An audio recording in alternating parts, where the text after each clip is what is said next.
ونفتح اللمبة. اسمع عدل، بقول لك هالقصة، بس هالقصة لازم تركز فيها، وعيونك أبيها مفتوحة وقلبك أبيه حاضر. قصة بطل اسمه سعد شرار، مو بس مقاوم، كان عقل إلكتروني يمشي على رجلين، وفكر تكتيكي تفجيري بوجه الاحتلال. تخيل انه ما جرب الا انه يحط الموت على طاولة العدو وهو يضحك. وهلا وغلا وكرتون حلا. ابي نروح للغزو، بس قبل لا نروح الغزو بقول لكم سالفة صارت مع سعد شرار كبارنا سامعين فيها. هذا في مرة من المرات ولد سعد شرار الصغير باقي له شي تقريبا سنة وشنو ويكمل السن القانوني ويركب سيارة. فهو كان متلهف على السيارة، يبي سيارة شلون، وقام يحن على أبوه، يا يبا تكفى أبي سيارة، تكفى يا يبا تكفى. قال أبدا ما تاخذ سيارة إلا نكمل السنة القانوني، تبي تروح تطلع بالسيارة ما أدري شنو يصير فيه. قال له يبا والله العظيم ما أطلع برا المنطقة، أظل داخل المنطقة. قال له أكيد؟ قال له أكيد. داخل المنطقة؟ قال داخل المنطقة. ما تطلع منها؟ قال له يبا والله ما أطلع منها. أكيد؟ أكيد. حلفت؟ حلف الولد. وتمر الأيام وتأخر على ولده إنه يسلمه السيارة. راح ولده كلم أبوه، يبا إيش وين السيارة؟ قال له اصبر شوي يومين وأعطيك إياها. ويومين فعلا ويعطيه السيارة. والولد صار له أسبوع داخل المنطقة ما يطلع برا نهائيا، ما سمع كلام أبوه ما يطلع برا. فمع الأيام شوي ربعه يلا ويشجعونه وتعال خلنا نطلع برا شوية بس ما نطول من هالكلام. أول ما طلع برا المنطقة وتوقف السيارة وتخرب، كان يروح يدق على أبوه، يبا السيارة خربت. قال أنت طلعت برا المنطقة صح؟ قال لا يبا ما طلعت. قال كذب علي، هذا اللوكيشن عندي وبعدين أنا موقت. شو مسوي؟ موقت السيارة، حاط حدود حق المنطقة كاملة، تطلع برا المنطقة على طول تطفي فيك السيارة. هذه واحد من عيالي أخاف عليه إنه يروح الوفرة يستعرض بسيارته. أي سويت له جهاز إنه ما تعدى من سلوه، ما يطلع منها. ما يطلع. هذا هو نادر موجود ما شاء الله، يشتغل بوزارة الكهرباء يسمعني. زين يوم لفك حدر طفت صح؟ إيه لا أول ما طلع من القطعة يوم حاول طلع من سلوه كان تطفي. تخيل شوف لوين عقله. مو بس ذكي، مصيبة. اينشتاين نسخة كويتية. بقول لك قصة سعد شرار وبختصرها لك.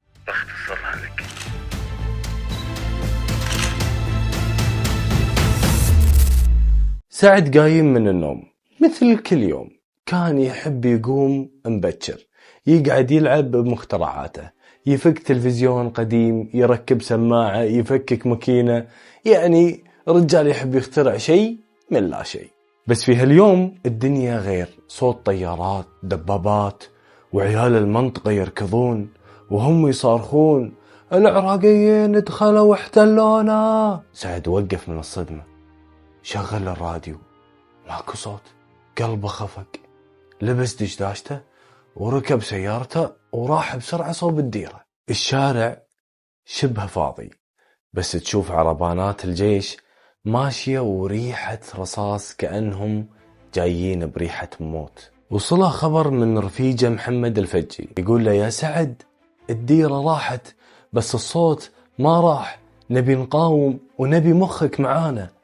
سعد ما رد بس ابتسم. شيء غريب، سعد انضم للمقاومة الكويتية. مجموعة شباب قرروا ما يستسلمون نهائيا، كانوا يجتمعون في بيوت ما حد فيها يخططون لعمليات ضد الجيش العراقي. سعد كان من الشباب اللي دايما يتحمسون للمهمات الخطيرة. هذا القلب الشجاع ما يهاب شيء، كله فدى للوطن وفدى لترابه. كان في بيت بجنوب خيطان باين انه مهجور، بس بالليل يتحول الى معمل. سعد حاط طاولة فيها اسلاك، بطاريات، ريموتات وقطع اجهزة قديمة مسروقة من مكاتب الاتصالات اللي انسحبوا منها الموظفين وقت الغزو، في ناس حطت رجلها وانحاشت. قال حق محمد وهو قاعد يجهز ويراته: بفجرهم بس، ومو بس قدام عيونهم، بفجرهم وهم يضحكون ما يدرون شنو تحت رجولهم. يعني تخيل هو يضحك شي بوف ولا رايح مولي. بدأ يصنع أول سيارة مفخخة، كانت كرولا موديل 82، حط فيها غاز وبرميل بنزين وفجرها عن بعد بصوت خلى العراقيين يحلفون إن أمريكا ضربتهم. واو!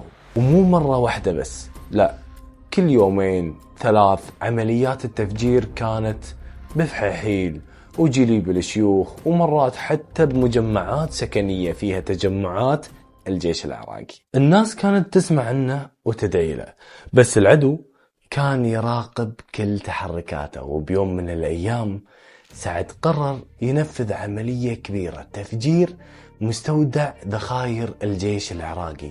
كان مستودع كبير. سعد يقول حق صاحبه: هالمستودع إذا دمرناه بنضرب العراقيين بقلبهم، بس ترى اللي بيروح معاي يمكن ما يرجع. الكل وافق، وسعد قاد العملية بنفسه. راحوا للمخزن وحطوا المتفجرات هناك، بس فجأة ينكشفون. الجنود العراقيين يطاردونهم، ويصير تبادل إطلاق نار، ويقدرون يبعدون عن الجيش. العراقيين يدورون أبو التفخيخ. المخابرات العراقية كانت تاكل أصابعها من القهر.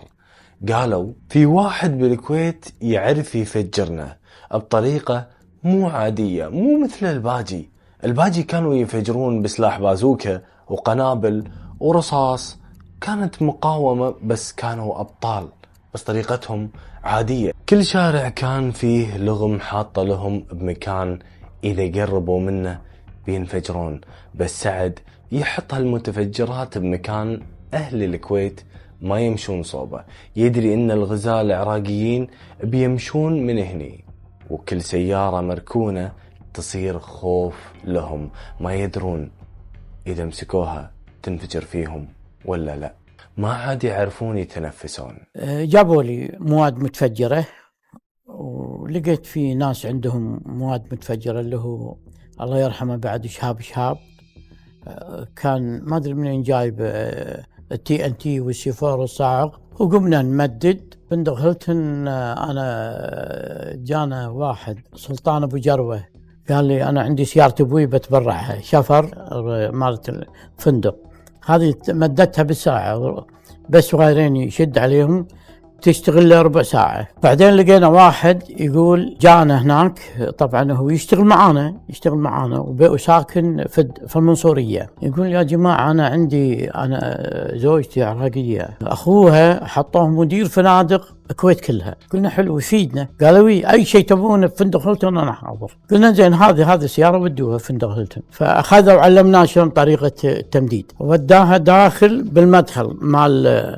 المدخل اللي يسموهم اللي كله جام. وأول ما جاءوا تجمعوا ضباط داخل، هو حاسب لهم، حطها وطلع مع باب الأسود الأخيري آخر شيء، يدش من الفندق يروح سيده تجي صالة معارض، وراهم باب مطلع حق السيارات ورا، وطلع معهم وصار انفجار. ماتوا اللي على حسب كلام واحد من ربعي اسمه راشد ابو عثمان يشتغل بأمن الدولة. يقول ابو ناجي اللي ماتوا داخل بالفندق 36 ضابط، 6 خبراء حرب. ال6 خبراء حرب هذا صدام حسين تعب فيهم. سعد كان دايم يغير موقعه، ينام ببيت يوم وبيت يومين، وكل مرة يشتغل فيها يمسح وراه كل شيء، ما يخلي دليل، كأن ما صار شيء. بس يوم من الأيام خانتهم الكهرباء. كانت الساعة 11 بالليل، وكان سعد قاعد يحط جهاز تفجير جديد في صندوق خشبي. شخص من المجموعة دخل وقال في دورية قريبة لازم نوقف. سعد قال تكفى، آخر لمسة بعدين أروح. الدورية ما دخلت، لكن شافوا من بعيد سيارة قاعد تتحرك، وسجلوا الدورية رقم سيارة غريبة دايم تتحرك بهالمنطقة. ثاني يوم والمسك سعد، نقلوها لسجن أبو غريب. تعذيب؟ إيه. كهرباء؟ إيه. كسر عظام. ايه بس تعرف شنو الغريب؟ ما قال شيء نهائيا. انسان وفي وقلبه قوي وما خان وطنه ولا خان ربعه. واحد من الضباط قال له اعترف ولك شبيك، قول من معاك، من اللي يفجر؟ سعد ابتسم وقال انا اشتغل بروحي، انا مو خاين. يبتسم يا جماعة، يبتسم. وصلت معاه مرحلة انه رخص حياته لجل الكويت، وصلت معاه انه يبيع الدنيا، ما التفت لحب هالدنيا ومتاعها كلش. المهم وتم اسبوع، اسبوعين، شهر، شهرين، وسعد ما نطق. جاء واحد من كبار الحرس وقال له ولك تعرف منو سبعاوي؟ سعد قال أعرف منو الكويت. سبعاوي إبراهيم حاكم بعض الربع، محمود الدوسري حاكم، محمد الفجي، طبعا هم معذبين يعني طقوق، أكثر شيء فلقة هذه يسوونها. أنا بعد نفس الشيء طقوني برجولي. الضابط اسمه أبو فراح قال لي شوف سبعاوي إبراهيم طالبك. زين؟ قلت زين إن شاء الله. دشيت داخل وبعيد عني وقاعد على المكتب حاط مسدس ماجنم. قال تعرف هذا شنو؟ قلت معروف. هذا شنو هذا؟ قلت هذا ماجنم مسدس. قال ها تعرف؟ قلت شو اسمك؟ قلت اسمي أنا سرحان ذيب العنزي. قال لا متى؟ قلت لا باكر، هذا اسمي عادي. عندك هوية؟ قلت نعم. شافها. والله ما انت الله إذا ما قلت لي اسمك صحيح هالحين ميت، بعد 10 دقائق ميت، أنا أضربك براسك. سحب الجرارة اللي تحت صغيرة هذه على المكتب ماله وطلع سيرفوات 8. السيرفوات اللي تحرك السيارة بريموت كنترول مالت اللجنة الأولمبية. جايبين خبراء فتشوا السيارة فلشوها وقالوا هذا شغلة خطيرة، هذا ما ندري شنو، مو عارفين السيرفو مال الطيارات. أنا مدد بحيث أن الريموت كنترول يتحرك، أزرع له سويتش حقه عشان يحرك شيء كبير. طبعا إبراهيم قال لي هذا من شغله يا أبو ناجي، والله ما أنت الله إذا ما قلت لي هسه شت لك. حط يده على المسدس. اسمي سعد شرار العازمي. هاي اسمك؟ قلت نعم هذا اسمي. ليش ما اعترفت مع الجماعة اللي هناك؟ كان يناديهم قال حق اللي يحققون انتم لكم حساب ثاني، صار لكم اسبوع تطقون فيه ما عطيتوني نتيجة. السماء قامت تمطر تحرير. فجأة التحالف بدأ يقصف السجن، تهدم جزء منه وحراس انحاشوا.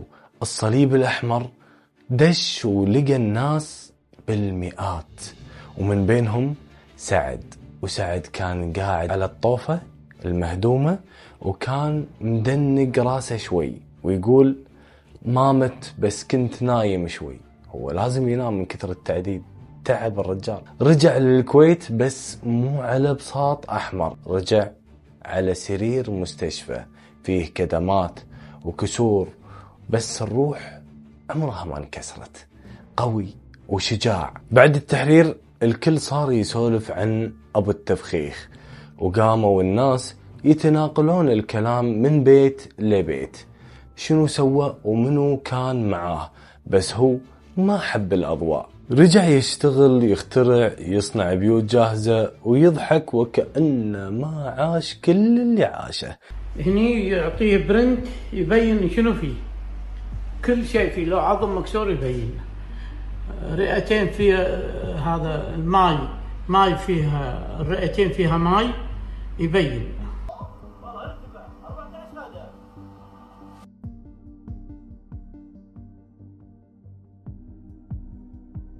هذا الشخص كنز كانت تملكه الدولة وغيره من الأبطال الأحرار الشجعان. في وقت الغزو بوقت الشدة يطلعون الأبطال اللي ما يهزهم شيء. تدرون سعد شرار كان يتمنى أنه يموت شهيد، بس توفى في 2021 مو بانفجار، توفى كورونا بهدوء، بس صوته للحين فينا وقصته بتظل ذكرى لنا ولعيالنا وللمستقبل. سعد شرار مو مجرد مقاوم، هذا عقل مثل القنبلة الموقوتة، وقصة إذا تبتدي فيها سوالفك صدقني والله بيسمعونك لين تخلص، ما حد بيقاطعك لأن السالفة أكشن بصراحة. أبو التفخيخ بعد البطل ما يحتاج يكون لابس درع، أحيانا البطل لابس دشداشة وحاط على الطاولة كيس أسلاك، لا واسمه سعد بعد ولا لابس دشداشة. هذه قصة سعد شرار. وأشوفك على خير.